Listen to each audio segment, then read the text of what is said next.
สิพาพี่น้องมาเบิ่งความแห้งแล้งแห้งคักแห้งแน่พี่น้องจ้าเขาเป็นเหี่ยวใต้หมดละเขาเหี่ยวหมดแล้ว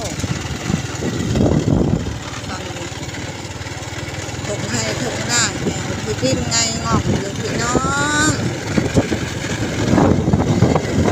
คักแน่พี่น้องเอ้ยลมแรงลมฝนพี่น้องลมแรงเบิ่งเขาวานไหลก็เป็นจังซี่ละพี่น้องเอ้ยมันแห้งมันแรงหลายเบิ่ง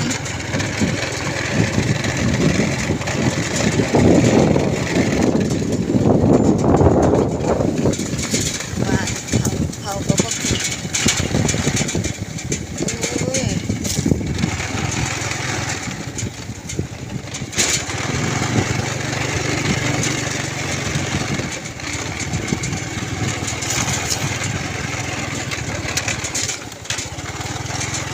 เขาพี่น้องเหี่ยวหมดแล้วเบิ่งนี่มองนี่ให้พี่น้องเบิ่งเหี่ยวตายหมดแล้วว่าบ่แ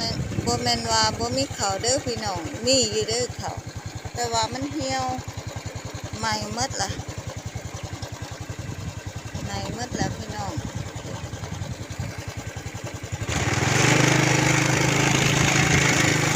แลกดีๆที่บ้านพี่น้องแห่งแรกคือบ้านยายบ่จ้าพี่น้อง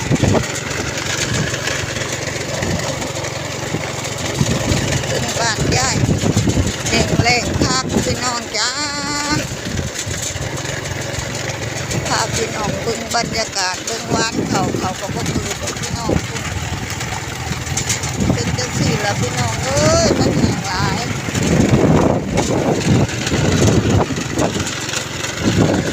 ข้างเขาก็บ่ขึ้นพี่น้องบางคนก็ได้มาวานใหม่ก็บ่ขึ้นคือเก่าพี่น้องเบิ่งเขาอันนี้วานถือช่วงฝนก็เกิดอยู่แต่เหี่ยวหมดแล้ว